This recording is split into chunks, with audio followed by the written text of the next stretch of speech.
Hello friends, नमस्ते। कैसे हो आप लोग। इस वीडियो में हम इंडियन पॉलिटिक्स के ऊपर बहुत सारे एमसीक्यू क्वेश्चन प्रैक्टिस करने वाले हैं, जो कि आपका सारे कॉम्पिटिटिव एग्जाम के लिए बहुत बहुत महत्वपूर्ण रहेगा। आज हमारा सब टॉपिक है यूनियन स्टेट रिलेशंस। इसके बारे में बहुत सारे एमसीक्यू क्वेश्चन प्रैक्टिस करेंगे। आप वीडियो लास्ट तक देखिए और इतने सारे क्वेश्चन का एंजॉय कीजिए, ठीक है ना। तो क्वेश्चन नंबर 1 क्या पूछा गया है, देखिए।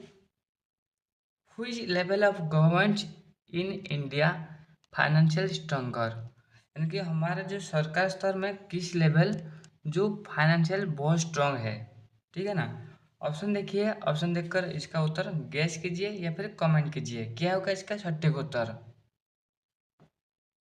देखिए इसका जो सटीक उत्तर रहेगा ऑप्शन नंबर बी रहेगा, यानी कि सेंटर, यानी केंद्र जो फाइनेंशियली बहुत स्ट्रांग है राज्य की तुलना में, ठीक है ना। यानी कि Indian federalism is financial centralise, यानी कि भारतीय संघवाद जो है ये फाइनेंशियली इसे सेंट्रलाइज किया है। As states depend on the centre for revenue, राजस्व के लिए जो स्टेट ये सेंटर के ऊपर निर्भर है, ठीक है ना। नेक्स्ट क्वेश्चन क्या पूछा गया है, देखिए। Why are states financial depend on the centre, यानी कि जो राज्य है वो फाइनेंशियल क्यों केंद्र के ऊपर निर्भर है। ऑप्शन देखिए, ऑप्शन देखकर इसका उत्तर कमेंट कीजिए क्या होगा इसका सटीक उत्तर। देखिए इसका जो सटीक उत्तर रहेगा ऑप्शन नंबर बी रहेगा, यानी कि states have in adequate revenue sources, यानी कि स्टेट के पास पर्याप्त परिमाण में कोई भी रिवेन्यू सोर्सेस नहीं है, राजस्व इकट्ठा करने में पर्याप्त सोर्सेस नहीं है, इसीलिए ये केंद्र के ऊपर डिपेंडेंट रहते हैं, ठीक है ना। यानी कि constitution provides limited revenue sources to states leading to financial dependence, यानी कि हमारा जो संविधान है ये रिवेन्यू कलेक्शन का जो सारे सारे सोर्सेस वो मेन आमतौर पर केंद्र को दिए है, और जो स्टेट को जो है वो बहुत कम हिस्से दिए है, इसलिए स्टेट को बहुत कम राजस्व मिलता है, यानी कि रिवेन्यू कलेक्ट होता है स्टेट के लिए। इसीलिए जो सारे स्टेट होते हैं वो रिवेन्यू के लिए सेंटर के ऊपर निर्भर रहते हैं, ठीक है ना। नेक्स्ट क्वेश्चन क्या पूछा गया, देखिए। Who audit the accounts of states, state का जो अकाउंट होता है इसे कौन ऑडिट करते हैं। ऑप्शन देखिए, ऑप्शन देखकर इसका उत्तर कमेंट कीजिए क्या होगा इसका सटीक उत्तर। देखिए इसका जो सटीक उत्तर रहेगा ऑप्शन नंबर सी, यानी कि controller and auditor general of India. हमारे जो कंट्रोलर एंड ऑडिटर जनरल होते हैं इंडिया का, भारत का, वो इसे ऑडिट करते हैं, इसका रूपरेख देखते हैं।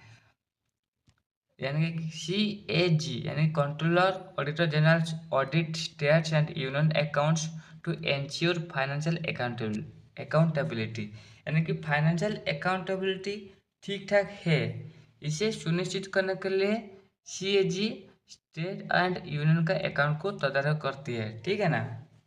नेक्स्ट क्वेश्चन क्या पूछा गया, देखिए। Financial commission is appointed by the president every, हमारा जो फाइनेंशियल कमीशन होता है इसे अपॉइंटेड करते हैं प्रेसिडेंट्स, प्रत्येक कितने साल के भीतर वो करते हैं। ऑप्शन देखिए, ऑप्शन देखकर इसका उत्तर कमेंट कीजिए क्या होगा इसका सटीक उत्तर। देखिए इसका जो सटीक उत्तर रहेगा ऑप्शन नंबर सी, यानी कि 5 years। Financial commission C is constitutional body appointed every 5 years under article 280, यानी कि 200 आर्टिकल 280 आर्टिकल अनुच्छेद के तहत प्रत्येक 5 साल के बाद एक फाइनेंशियल कमीशन गठन होता है, और उसका अपॉइंट कौन करता है, प्रेसिडेंट करते हैं, और ये कॉन्स्टिट्यूशनल बॉडी के तहत होता है, ठीक है ना। नेक्स्ट क्वेश्चन क्या पूछा गया, देखिए। Which article provides the scheme of distribution of revenue between union states, यानी कि कौन सा अनुच्छेद जो रिवेन्यू का डिस्ट्रीब्यूशन का जो योजना बनाती है यूनियन एंड स्टेट के लिए। ऑप्शन देखिए, ऑप्शन देखकर इसका उत्तर कमेंट कीजिए क्या होगा इसका सटीक उत्तर। देखिए इसका जो सटीक उत्तर रहेगा ऑप्शन नंबर बी यानी कि आर्टिकल 268 यानी 260 article 260 less down the scheme of revenue distribution between centre and states, यानी कि अनुच्छेद 268 के तहत यह बताया गया है कि एक राज्य और केंद्र के बीच में कैसा रिवेन्यू राजस्व का डिस्ट्रीब्यूशन होगा, उसका योजना के बारे में इस आर्टिकल में बताया गया है। ठीक है ना। नेक्स्ट क्वेश्चन क्या पूछा गया है देखिए, which body recommends financial distributions between the center and state। कौन सा निकाय जो ये डिटरमाइन कर रही है, ये सिफारिश करते हैं कि कैसा फाइनेंशियल डिस्ट्रीब्यूशन होगा किस किस के बीच में, सेंटर एंड स्टेट के बीच में, कौन सा निकाय ये काम करती है। ऑप्शन देखिए, ऑप्शन देखकर इसका उत्तर कमेंट कीजिए क्या होगा इसका सटीक उत्तर। देखिए इसका जो सटीक उत्तर होगा ऑप्शन नंबर सी यानी कि फाइनेंशियल कमीशन, यानी कि जो फाइनेंशियल कमीशन होता है ये इस तरह रिकमेंडेशन देते हैं, यानी कि स्टेट एंड केंद्र के बीच में कैसा फाइनेंशियल डिस्ट्रीब्यूशन होगा होगा यानी कि financial commission recommends tax devolutions and grant in aids, यानी कि टैक्स का यानी कि कर का कैसे वितरण होगा और साथ साथ कैसे अनुदान सहायता दिया जाएगा, उसका ये रिकमेंडेशन फाइनेंशियल कमीशन देता है। ठीक है ना। नेक्स्ट क्वेश्चन क्या पूछा गया है देखिए, which level of governments can levy taxes on union list subjects, यानी कि यूनियन लिस्ट के विषय पर कौन सा गवर्नमेंट जो टैक्स लगाते हैं। ऑप्शन देखिए, ऑप्शन देखकर इसका उत्तर कमेंट कीजिए क्या होगा इसका सटीक उत्तर। देखिए इसका जो सटीक उत्तर है ऑप्शन नंबर बी यानी कि हमारा पार्लियामेंट क्या करती है, union list taxation powers belongs to exclusively to parliament, यानी कि यूनियन लिस्ट में जो विषय है उसके ऊपर टैक्स लगाना ये अधिकार एक्सक्लूसिवली यानी विशेष रूप से किसे दिया गया है, संसद को दिया गया है। ठीक है ना। नेक्स्ट क्वेश्चन क्या पूछा गया देखिए, which level of government can levy taxes on stately subject, यानी किस प्रकार का गवर्नमेंट जो स्टेट लिस्ट में दिए गए विषय पर टैक्स लगा सकते हैं और लगाते हैं। ऑप्शन देखिए, ऑप्शन देखकर इसका उत्तर कमेंट कीजिए क्या होगा इसका सटीक उत्तर। देखिए इसका जो सटीक उत्तर होगा ऑप्शन नंबर बी यानी कि स्टेट्स, यानी कि state Levi taxes on state list subjects like land building and agriculture, यानी कि राज्य ही स्टेट लिस्ट के विषय पर कर लगाते हैं, जैसे कि स्टेट लिस्ट में क्या क्या विषय है, जैसे कि लैंड के बारे में और बिल्डिंग के ऊपर वो कर लगा सकते हैं, टैक्स लगा सकते हैं, एग्रीकल्चर के ऊपर टैक्स लगा सकते हैं। ठीक है ना। नेक्स्ट क्वेश्चन क्या पूछा गया देखिए, which level of governments can levy taxes on concurrent list subjects, यानी concurrent list subject में concurrent list में जो विषय दिया गया है उसमें किस प्रकार का गवर्नमेंट टैक्स लगा सकते हैं। ऑप्शन देखिए, ऑप्शन देकर इसका उत्तर कमेंट कीजिए क्या होगा इसका सटीक उत्तर। देखिए इसका जो सटीक उत्तर है ऑप्शन नंबर सी यानी कि बोथ सेंटर एंड स्टेट्स, यहाँ पर कौन टैक्स लगा सकते हैं, बोथ सेंटर और स्टेट कर लगा सकते हैं। ठीक है ना। Concurrent list subjects allows dual taxation, concurrent list subject क्या अलाउ कर रही है, डुअल टैक्सेशन, यानी कि बोथ सेंटर एंड स्टेट कर लगाने की सुविधा रखा गया है। बट यूनियन प्रिवल्स इन कॉन्फ्लिक्ट, अगर कोई भी संघर्ष की मामला आ जाती है तब यूनियन लॉ लागू होता है, वो ज़्यादा प्रभुत्व जाहिर करती है। ठीक है ना। नेक्स्ट क्वेश्चन क्या पूछा गया देखिए, residual powers of taxation lies with, यानी कि रेसिडुअल पावर जो होता है टैक्स का वो किसके ऊपर नेस्ट है। ऑप्शन देखिए, ऑप्शन देखकर इसका उत्तर कमेंट कीजिए क्या होगा इसका सटीक उत्तर। देखिए इसका जो सटीक उत्तर है ऑप्शन नंबर बी यानी कि रेसिडुअल पावर्स पूर्ण रूप से सेंटर को नेस्ट किया गया है, यानी कि पार्लियामेंट इसके ऊपर टैक्स लगा सकते हैं और ये निर्णय ले सकते हो।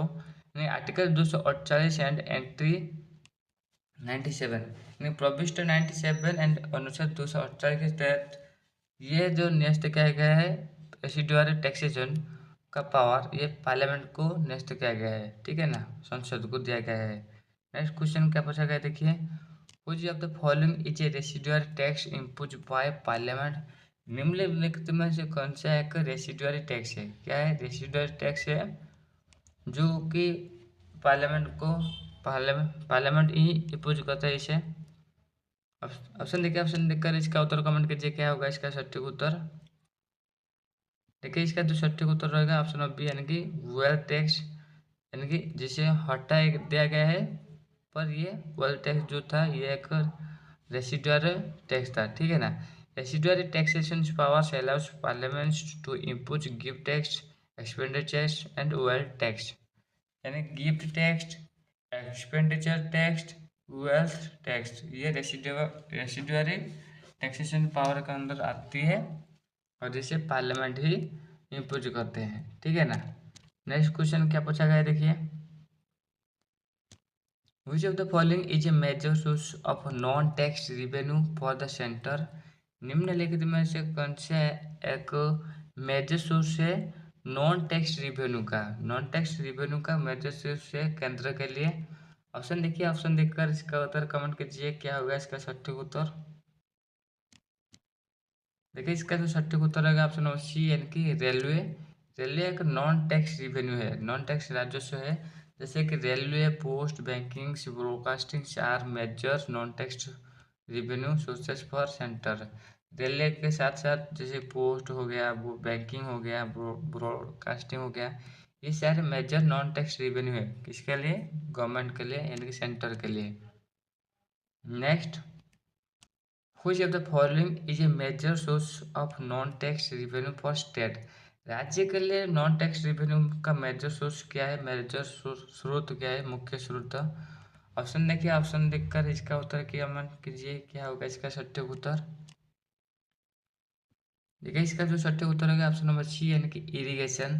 यानी कि इरिगेशन जो है ये हमारे स्टेट के लिए एक नॉन टैक्स रिवेन्यू का एक मेजर सोर्स है। इससे ही गवर्नमेंट बहुत अर्न करती है। इरिगेशन साथ ही साथ forest, fishery and state PSU, इतने सारे से मेजर सोर्स मिलता है हमारे स्टेट को। नेक्स्ट क्या पूछा गया देखिए,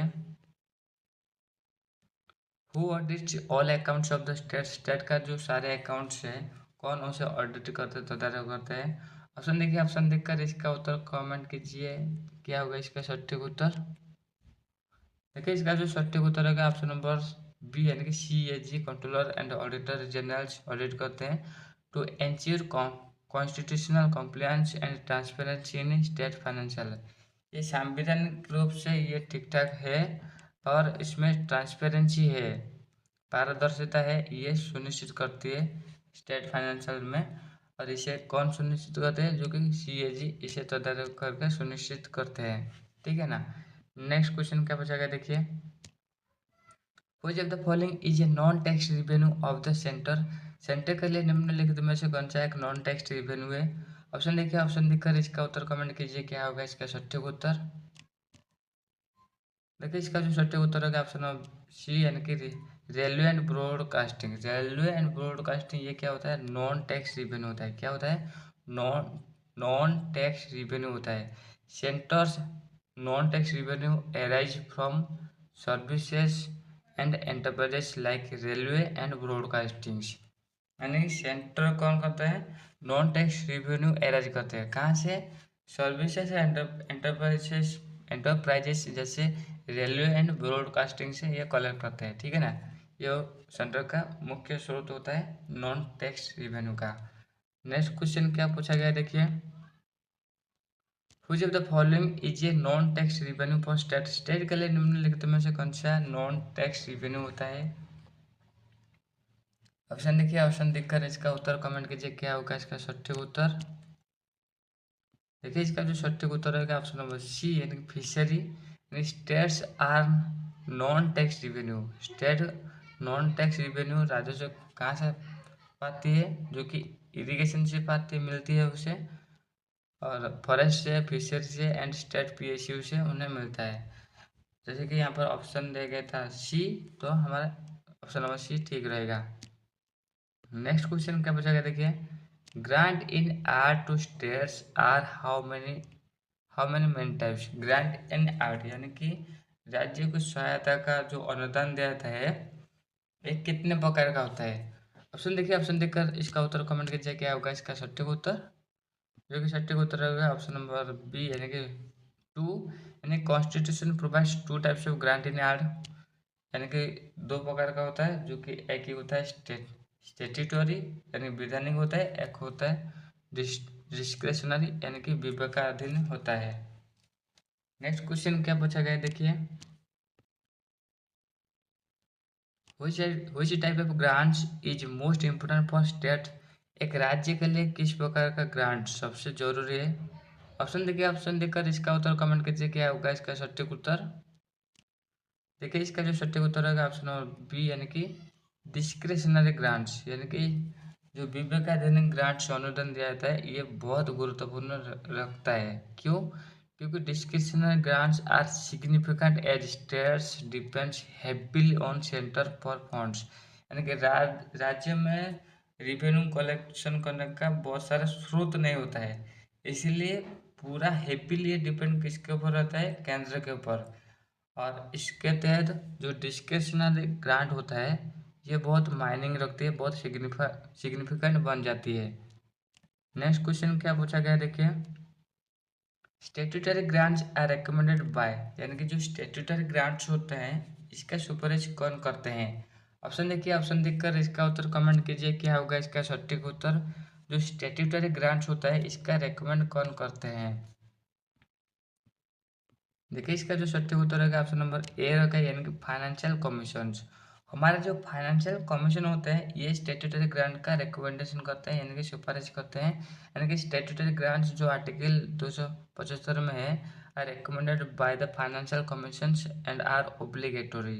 ये जो है ये ओब्लिगेटरी मतलब ये बाध्यतामूलक है, और ये आर्टिकल 275 में रखा गया है, और इसे कौन सिफारिश करते हैं, फाइनेंशियल कमीशन सिफारिश करते हैं। नेक्स्ट क्वेश्चन क्या पूछा गया देखिए, discretionary grants are given under, हमारा जो डिस्क्रिशनरी ग्रांट होता है यानी कि विवेकाधीन अनुदान ये किस अनुच्छेद में रखा गया है। ऑप्शन देखिए, ऑप्शन देखकर इसका उत्तर कमेंट कीजिए क्या होगा इसका सटीक उत्तर। देखिए इसका जो सटीक उत्तर रहेगा ऑप्शन नंबर बी, यानी कि आर्टिकल 282 में रखा गया है, यानी कि discretionary grants are given at the centre's discretion for public purposes, यानी पब्लिक पर्पज के लिए ये डिस्क्रिशनरी ग्रांट्स जो सेंटर को दिया गया है, और सेंटर इसे आर्टिकल 282 में के तहत इसे इसे क्या करते हैं, ग्रांटिंग अलाउ करती है, ठीक है ना। नेक्स्ट क्या पूछा गया देखिए, the main reason for financial centralisation in India is, India में जो फाइनेंशियल सेंट्रलाइजेशन होता है इसका मेन रीजन क्या होता है। ऑप्शन देखिए, ऑप्शन देखकर इसका उत्तर कमेंट कीजिए क्या होगा इसका सटीक उत्तर। देखिए मेन रीजन जो होता है फाइनेंशियल सेंट्रलाइजेशन का वो होता है सेंटर्स लार्जर रेवेन्यू सोर्सेस। क्या होता है वो, सेंटर्स लार्जर रेवेन्यू सोर्सेस होता है, यानी कि मोस्ट लोक्रेटिव टैक्सेस जैसे कि income tax, custom and excise are with centre, जैसे कि बहुत सारे गुरुत्वपूर्ण टैक्सेस जो होता है वो सेंटर को दिया गया है, जैसे कि income tax, customs and excise, ये सारे सेंटर को नियुक्त किया गया है, ठीक है ना। इसलिए फाइनेंशियल जो केंद्रीभूत हुआ है यानी एकीकृत हुआ है। नेक्स्ट क्या पूछा गया देखिए, which of the following is not a source of state non tax revenue, निम्नलिखित में से कौन सा स्टेट के लिए एक नॉन टैक्स रिवेन्यू नहीं है। ऑप्शन देखिए, ऑप्शन देखकर इसका उत्तर कमेंट कीजिए स्टेट के लिए, जो कि सटीक उत्तर होगा ऑप्शन नंबर बी, यानी कि रेलवे। देखिए ये रेलवे जो होता है ये सेंटर के लिए नॉन टैक्स रिवेन्यू होता है, स्टेट के लिए नहीं होता है, यानी रेलवे आर यूनियन सब्जेक्ट, ये संघ का एक विषय है, but while the states earn from forest fishery and PSU, यहाँ से अर्न करते हैं हमारे स्टेट, ठीक है ना। नेक्स्ट क्या पूछा गया देखिए, which tax is levied and collected by the center board assigned to states, यानी किस प्रकार का टैक्स को जो सेंटर लागू करती है बट उसे कलेक्ट करते हैं राज्य, राज्य उसे असाइन भी करती है और उसका कलेक्ट भी राज्य करती है, किस प्रकार का टैक्स। ऑप्शन देखिए, ऑप्शन देखकर इसका उत्तर कमेंट कीजिए, जो कि सटीक उत्तर होगा ऑप्शन नंबर बी, यानी कि एक्साइज ड्यूटी ऑन मेडिसिनल्स यानी कि औषधीय मामले और टॉयलेट प्रिपरेशन, ये जो मामला है इसके ऊपर जो स्टेप लेते हैं इसका लागू कौन करते हैं, जो सेंटर करते हैं आर्टिकल 268 के तहत। और इसका कलेक्शन एंड असाइन कौन करता है, स्टेट करता है, ठीक है ना। नेक्स्ट क्या पूछा गया देखिए, which body ensures accountability of state financials. निम्नलिखित में से कौन सा निकाय ये सुनिश्चित करता है कि स्टेट फाइनेंशियल में अकाउंटेबिलिटी रहे। ऑप्शन देखिए, ऑप्शन देखकर इसका उत्तर क्या होगा कमेंट कीजिए। देखिए इसका जो सटीक उत्तर होगा ऑप्शन सी यानी कि CAG यानी कि controller and auditor generals of India होते हैं। CAG ऑडिट स्टेट अकाउंट में वित्तीय मामले में क्या क्या पैसा किस किस बारे में खर्च हुआ है, ये सारे जानकारी ये तदारक करती है CAG। And ensure constitutional compliance यानी कि संवैधानिक रूप से ये ठीक ठाक काम हो रहे कि नहीं, ये चेक करती है। नेक्स्ट क्या पूछा गया देखिए, which of the following is an examples of residual taxes by the centers। निम्नलिखित में से क्या एक एग्जाम्पल है रेसिडुअल टैक्स का जिसे सेंटर लागू करती है। ऑप्शन देखिए, ऑप्शन देखकर इसका उत्तर कमेंट कीजिए क्या होगा इसका सटीक उत्तर।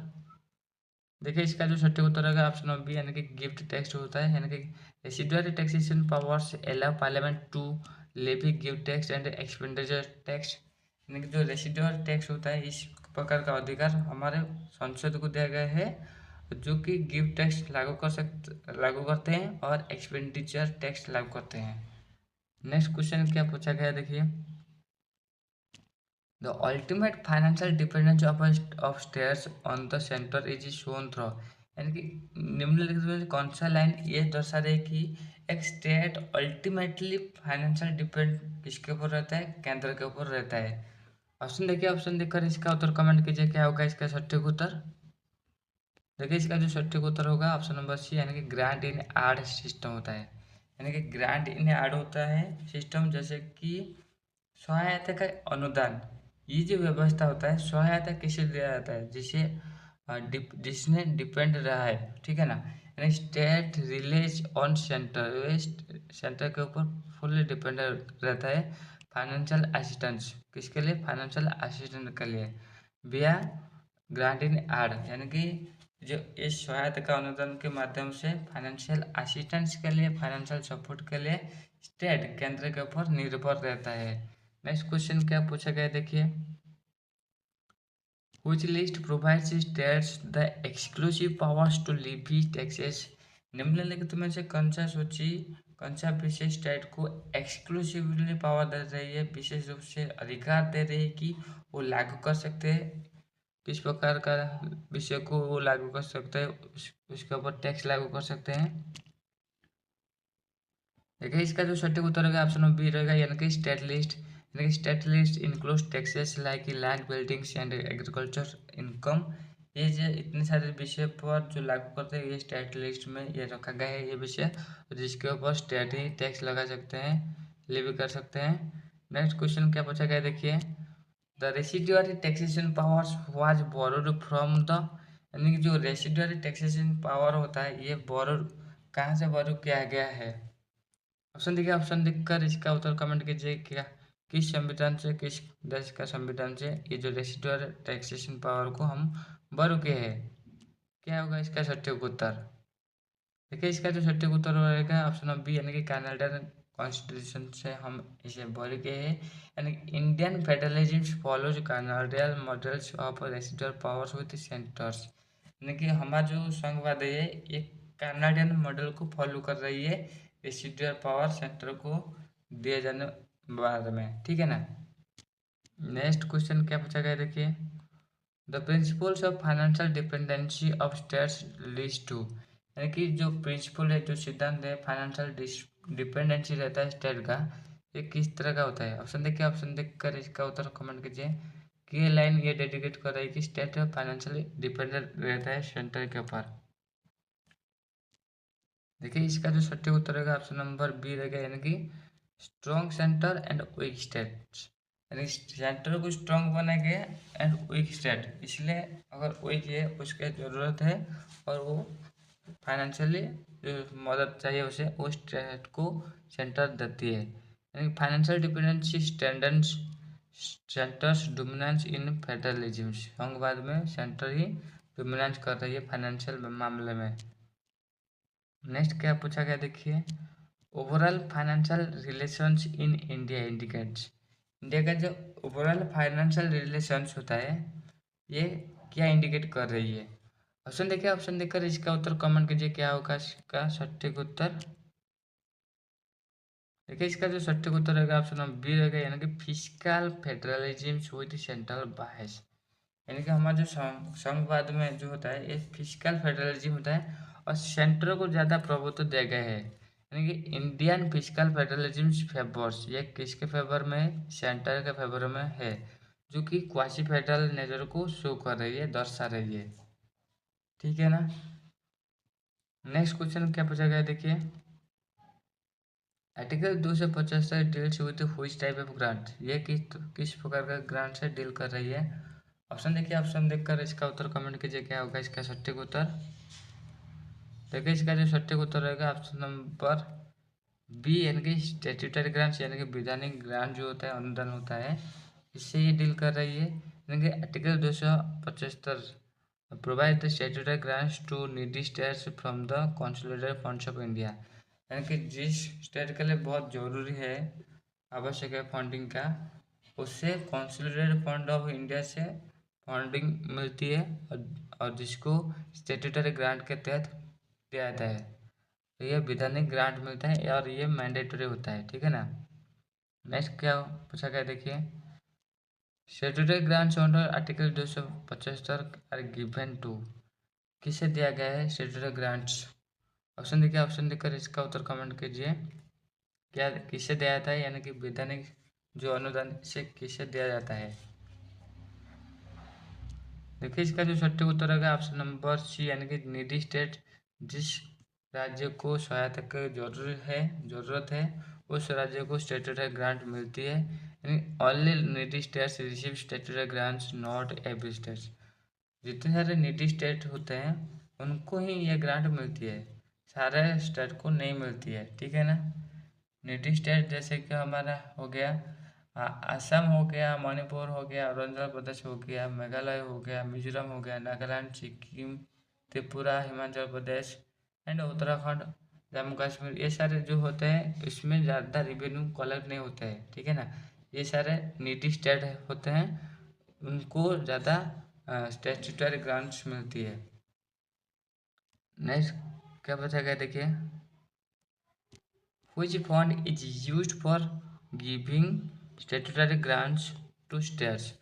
जो स्टैट्यूटरी ग्रांट मिलते हैं, वैधानिक अनुदान मिलता है सारे स्टेट को, या फिर जिस जिस स्टेट को मिलता है, ये गवर्नमेंट का किस फंड से उन्हें दिया जाता है। ऑप्शन देखिए, ऑप्शन देखकर इसका उत्तर कमेंट कीजिए क्या होगा इसका सटीक उत्तर। देखिए इसका जो सटीक उत्तर है ऑप्शन नंबर बी, यानी कि कंसोलिडेटेड फंड्स ऑफ इंडिया से उन्हें दिया जाता है, यानी कि statutory grants are charged on the consolidated funds of India as per the article 275 P. यानी स्टैट्यूटरी ग्रांट्स जो होता है वो चार्ज दिया जाता है, किससे वो उस फंड को दिया जाता है जो आर्टिकल 275 के तहत कंसोलिडेटेड फंड्स ऑफ इंडिया से दिया जाता है। ठीक है ना। नेक्स्ट क्वेश्चन क्या पूछा गया देखिए, statutory grants can include funds for, यानी स्टैट्यूटरी ग्रांट जो होता है वैधानिक अनुदान, ये किस फंड से दिया जाता है और कौन उसे देते हैं। ऑप्शन देखिए, ऑप्शन देखकर इसका उत्तर कमेंट कीजिए, यानी कि किसको इसे दिया जाता है। जो कि सटीक उत्तर रहेगा ऑप्शन नंबर सी, यानी कि वेलफेयर ऑफ शेड्यूल्ड ट्राइब्स, यानी कि जो शेड्यूल्ड ट्राइब होते हैं उनके हित के लिए, उनके कल्याण के लिए ये स्टैट्यूटरी फंड दिया जाता है। यानी कि आर्टिकल 275 ग्रांट्स में भी में funds ST welfare and administration of schedule area में प्रशासनिक व्यवस्था के ऊपर और उनके कल्याण के लिए ये जो फंड मिलती है उन्हें। नेक्स्ट क्वेश्चन क्या पूछा गया देखिए, which body recommends the basic of statutory grants. निम्नलिखित में से कौन सा निकाय ये रेकमेंड करते हैं, सुपारिश करते हैं कि स्टैट्यूटरी फंड मिलना है। कौन सा निकाय ये करती है ये सिफारिश? ऑप्शन देखिए, ऑप्शन देखकर इसका उत्तर कमेंट कीजिए, क्या होगा इसका सटीक उत्तर।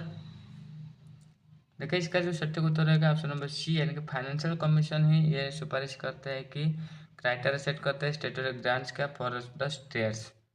ठीक है ना।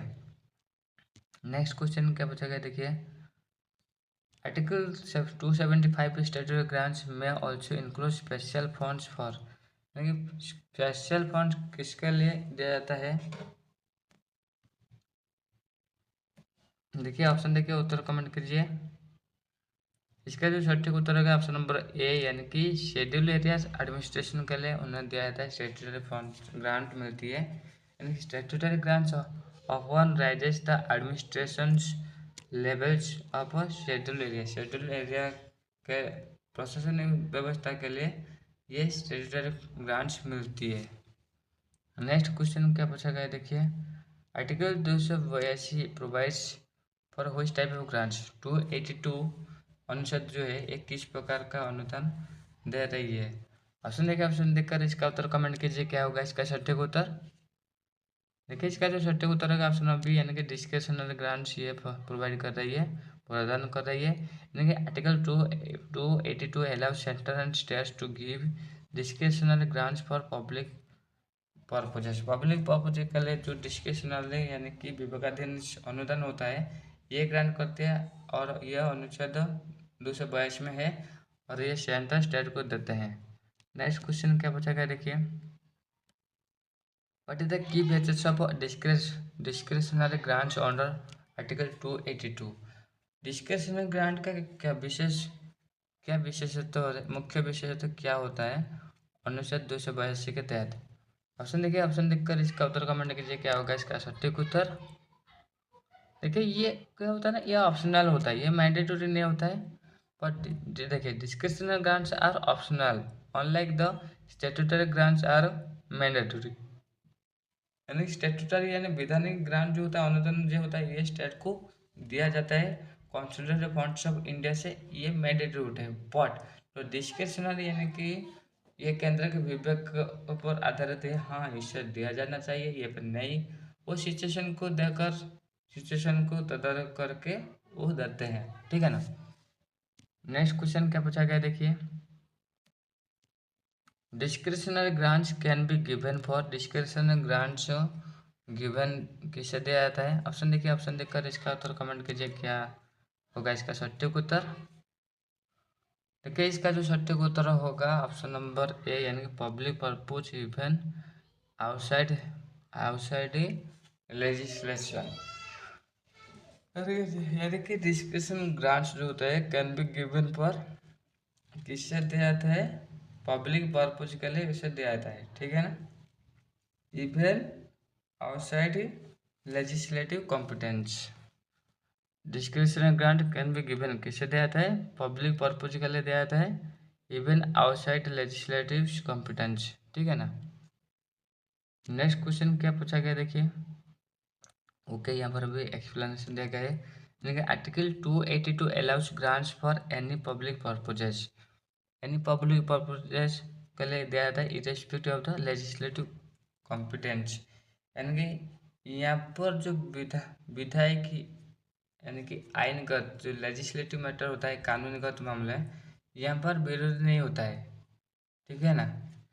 नेक्स्ट क्वेश्चन क्या पूछा गया देखिए, which statements about discretionary grants is correct. Discretionary grant के बारे में निम्नलिखित में से किस स्टेटमेंट्स करेक्ट है? ऑप्शन देखिए, ऑप्शन देखकर इसका उत्तर कमेंट कीजिए, क्या होगा इसका सटीक उत्तर। देखिए इसका जो सटीक उत्तर होगा ऑप्शन नंबर सी, यानी कि दे आर नॉट कंपलसरी। ये जो ग्रांट होता है ये कंपलसरी नहीं होता है, ये ऑप्शनल होता है, यानी discretionary grants are completely optional for the centre और स्टेट। सेंटर और स्टेट के लिए ये क्या होता है? ऑप्शनल होता है।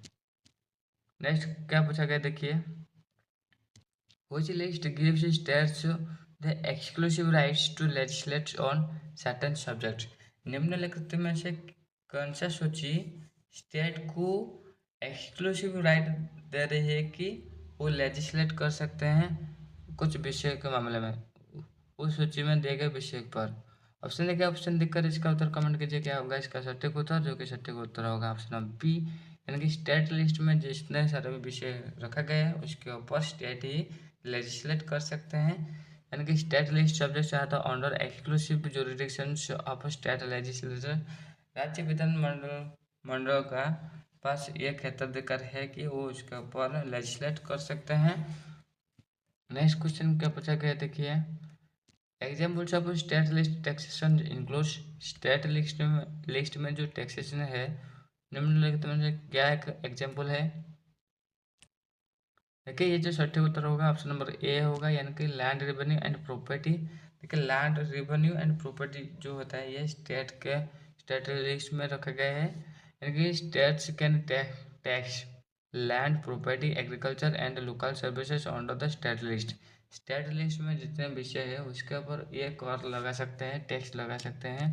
नेक्स्ट क्वेश्चन क्या पूछा गया देखिए, which of the following is not in the state list, निम्नलिखित में से क्या स्टेट लिस्ट में नहीं है। ऑप्शन देखिए, ऑप्शन देखकर इसका उत्तर कमेंट कीजिए क्या होगा इसका सटीक उत्तर। देखिए इसका जो सटीक उत्तर है ऑप्शन ऑप्शन यानी कि डिफेंस, डिफेंस ये स्टेट लिस्ट में नहीं है, ये यूनियन लिस्ट में है।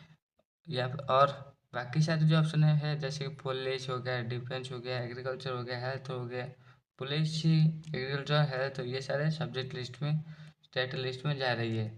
नेक्स्ट क्वेश्चन क्या पूछा गया देखिए, the key limitations of state list taxation is that, की लिमिटेशन मुख्य लिमिटेशन क्या है स्टेट लिस्ट के टैक्सेशन के बारे में। ऑप्शन देखिए, ऑप्शन देखकर इसका उत्तर कमेंट कीजिए क्या होगा इसका सटीक उत्तर।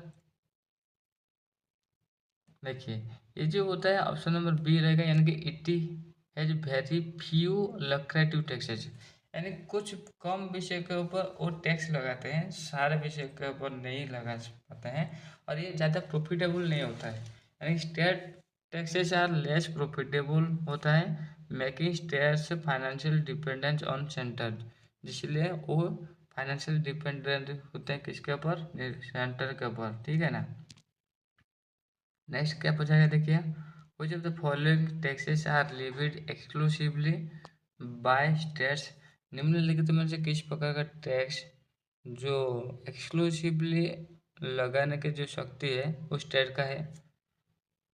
ऑप्शन देखिए, ऑप्शन देखकर इसका उत्तर क्या होगा इसका उत्तर कमेंट कीजिए, किसी के पास ये पावर होता है कि वो इस प्रकार का टैक्स लागू कर सकते हैं, जो कि होता है ऑप्शन बी, यानी कि एक्साइज टैक्स और लिक्योर, यानी कि जो मदिरा के ऊपर या के निशा द्रव्य के ऊपर जो टैक्स लगाया जाता है ये स्टेट के पास होता है, यानी कि state can levy excise on liquor और इंटॉक्सिकेटेड्स मेजर रिवेन्यू सोर्सेस, और ये स्टेट के लिए एक मेजर रिवेन्यू सोर्सेस होता है, जैसे कि वाइन हो गया, बियर हो गया, ये सारे जो लिक्योर होते हैं उसके ऊपर जो टैक्स लगाते हैं ये टैक्स स्टेट के लिए एक मेजर रिवेन्यू होता है, ठीक है ना। नेक्स्ट क्वेश्चन क्या पूछा गया देखिए, discretionary grants are mainly used for, discretionary grant जो होता है ये मेनली किस किस तरह यूज किया जाता है और किसके ऊपर निर्भर होता है ये डिसीजन, ये ग्रांट देने के लिए। ऑप्शन देखिए, ऑप्शन देखकर इसका उत्तर कमेंट कीजिए क्या होगा इसका सटीक उत्तर। देखिए इसका जो सटीक उत्तर रहेगा ऑप्शन नंबर ए, यानी कि strengthening centre state cooperation, centre and state के बीच में जो कोऑपरेशन है उससे स्ट्रेंथन करने के लिए, मजबूत करने के लिए ये डिस्क्रिशनरी ग्रांट यानी कि विवेकाधीन ग्रांट दिया जाता है, यानी कि article 282 grants helps cooperative federalism and developmental projects, ये कैसे हेल्प कर रही है, ये कोऑपरेटिव फेडरलिज्म में हेल्प कर रही है एंड डेवलपमेंटल प्रोजेक्ट के लिए ये सहयोग कर रही है। नेक्स्ट क्वेश्चन क्या पूछा गया देखिए, article which articles allows grants for public purposes without legal obligations, कोई भी लीगल ऑब्लिगेशन की जरूरी नहीं है, लोग के लिए सार्वजनिक लोग सॉरी लोग के लिए ये पर लोगों के पब्लिक पर्पज के लिए ये ग्रांट को अलाउ किया जाता है, इस अनुच्छेद को अलाउ किया जाता है, और उसमें कोई भी आईनीगत लिमिटेशन नहीं होता है, किस अनुच्छेद ये अलाउ कर रही है। ऑप्शन देखिए, ऑप्शन देखकर इसका उत्तर कमेंट कीजिए, क्या होगा इसका सटीक उत्तर। देखिए इसका जो सटीक उत्तर है ऑप्शन नंबर सी, यानी कि आर्टिकल 282 यानी article 282 discretionary grants can be given without compulsions. ये जो ग्रांट है ये, इसमें कोई भी लीगल ऑब्लिगेशन नहीं है, यानी कि आइन का तो कोई भी रेस्ट्रिक्शन नहीं लगाया गया है। और इसके तहत क्या होता है ना, ये जो ग्रांट होता है ये चाहे तो गवर्नमेंट लगा सकते हैं या फिर नहीं लगा सकते हैं, ये उसके उनके विवेकाधीन है। नेक्स्ट क्वेश्चन क्या पूछा गया देखिए, Which type of grants is linked with the tribal and scheduled area welfares? किस प्रकार का ग्रांट्स जो होता है वो लिंक्ड होता है ट्राइबल एंड शेड्यूल एरिया के हित के लिए, कल्याण के लिए। ऑप्शन देखिए, ऑप्शन देखकर इसका उत्तर कमेंट कीजिए, क्या होगा इसका सटीक उत्तर, जो कि सटीक उत्तर रहेगा ऑप्शन नंबर ए, यानी कि स्टैट्यूटरी ग्रांट, यानी कि विधानिक ग्रांट जो होता है ये शेड्यूल एरिया ट्राइबल एरिया के लिए, उनके कल्याण के लिए मैंडेटरी रखा गया है। यानी कि statutory grants under article 275 supports ST and scheduled areas development, उनका डेवलपमेंट के लिए ये बहुत गुरुत्वपूर्ण निभाती है। नेक्स्ट क्वेश्चन क्या पूछा गया देखिए, which type of grants completely at the center's discretions? मतलब निम्नलिखित में से किस प्रकार का ग्रांट जो सेंटर के विवेकाधीन होता है, कम्प्लीटली उनके विवेकाधीन होता है। ऑप्शन देखिए, ऑप्शन देखकर इसका उत्तर कमेंट कीजिए, क्या होगा इसका सटीक उत्तर। देखिए इसका जो सटीक उत्तर है ऑप्शन नंबर बी, यानी कि डिस्क्रिशनरी ग्रांट जो होता है, डिस्क्रिशनरी ग्रांट जो आर्टिकल 282 में रखा गया है, और नॉट ऑब्लिगेटरी, ये ऑब्लिगेटरी नहीं होता है, ये अपने विवेकाधीन होता है, वो कम्प्लीटली सेंटर के डिसीजन पर निर्भर होता है, depends upon centres will, centre की इच्छा पर ये होता है, ठीक है ना। नेक्स्ट क्वेश्चन क्या पूछा गया देखिए, what is the major difference between the statutory and discretionary grants? निम्नलिखित में से ये क्या चीज़ है, ये शो करे कि मेजर डिफरेंस, यानी कि विधानिक अनुदान एंड जो विवेकाधीन अनुदान, ये दोनों में क्या अंतर शो कर रही है। ऑप्शन देखिए, ऑप्शन देखकर इसका उत्तर कमेंट कीजिए, क्या होगा इसका सटीक उत्तर। देखिए जो ऑप्शन नंबर बी ठीक रहेगा, यानी कि स्टैट्यूटरी ग्रांट जो होता है ये कंपलसरी होता है, बट जो ऑब्लिगेटरी डिस्क्रिशनरी ग्रांट्स होता है ये ऑप्शनल होता है, यानी कि विवेकाधीन ही है, चाहे तो दे सकते हैं चाहे नहीं। और आर्टिकल 275 ग्रांट कर रही है ऑब्लिगेटरी, और 275 जो है स्टैट्यूटरी ग्रांट्स है, और आर्टिकल 282 ग्रांट जो है ये ऑप्शनल, यानी कि ये डिस्क्रिशनरी ग्रांट को बता रही है, ठीक है ना। आशा करते हैं आपको ये वीडियो बहुत हेल्पफुल होगा। अगर हेल्पफुल हुआ है तो चैनल को like comment share and subscribe कीजिए। इसका पीडीएफ पाने के लिए आप हमारे टेलीग्राम ग्रुप में ज्वाइन हो जाइए, जिसका लिंक आप वीडियो डिस्क्रिप्शन में पा सकते हैं।